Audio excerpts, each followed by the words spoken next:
Europe में यूनान नाम का एक देश है।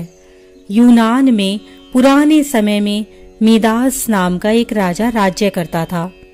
राजा मिदास बड़ा ही लालची था। अपनी पुत्री को छोड़कर कोई वस्तु संसार में प्यारी थी तो वह था बस सोना। वह रात में सोते सोते भी सोना इकट्ठा करने का स्वप्न देखा करता था।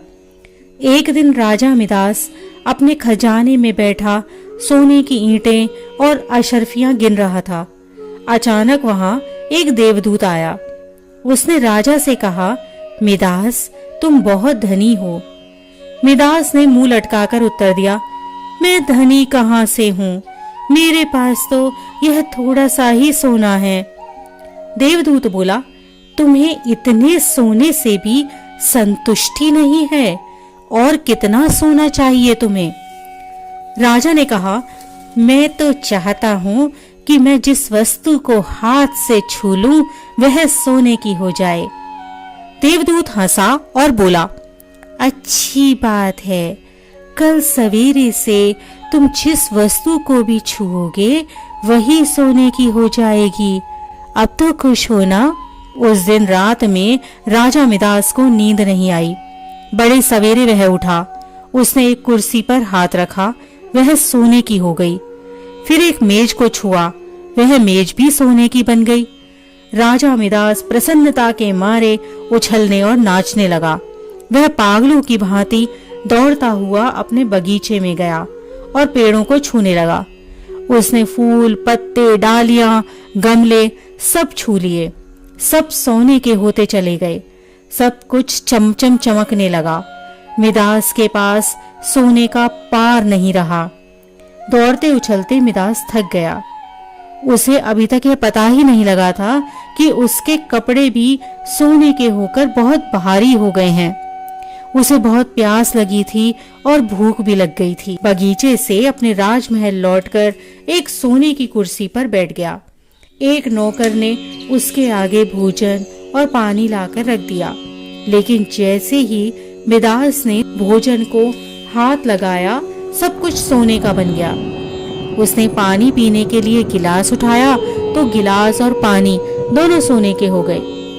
मिदास के सामने सोने की रोटियां, सोने के चावल, सोने के आलू आदि रखे थे।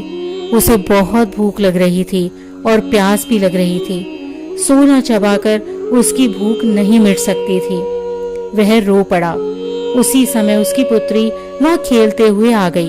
अपने पिता को रोते हुए देख वह पिता की गोद में चढ़कर उनके आंसू पोंछने लगी। मिदास ने पुत्री को अपनी छाती से लगा लिया, लेकिन अब उसकी पुत्री वहां कहाँ थी? मिदास की गोद में तो उसकी पुत्री की सोने की इतनी वजनी मूर्ति थी कि वह उसे गोद में उठाए भी नहीं रख सकता था। बेचारा मिदास सिर पीट पीट कर रोने लगा। देवदूत को उस पर दया आ गई। फिर वह वहां प्रकट हुआ। उसे देखते ही मिदास उसके पैरों पर गिर पड़ा और गिड़गिड़ाकर प्रार्थना करने लगा, आप अपना वरदान वापस ले लीजिए। देवदूत ने कहा, मिदास, अब तुम्हें सोना नहीं चाहिए? बताओ तो, एक गिलास पानी मूल्यवान है या सोना? एक टुकड़ा रोटी भली या सोना? मिदास ने हाथ जोड़कर कहा, महाराज, मुझे सोना नहीं चाहिए। मैं जान गया हूँ कि मनुष्य को सोना नहीं चाहिए। सोने के बिना मनुष्य का कोई काम नहीं अटकता, लेकिन एक गिलास पानी और एक टुकड़े रोटी के बिना मनुष्य का काम नहीं चल सकता। अब सोने का लोभ नहीं करूंगा। देवदूत ने उसे एक कटोरे में जल भरकर दिया और कहा, इसे सब चीजों पर छिड़क दो। मिदास ने वह जल सबसे पहले अपनी पुत्री पर, मेज पर, कुर्सी पर, भोजन पर, पानी पर और बगीचे के पेड़ों पर छिड़क दिया। सब पदार्थ पहले जैसे थे वैसे ही हो गए। अब मिदास ने चैन की सांस ली और सदा सदा के लिए सोने के लोभ को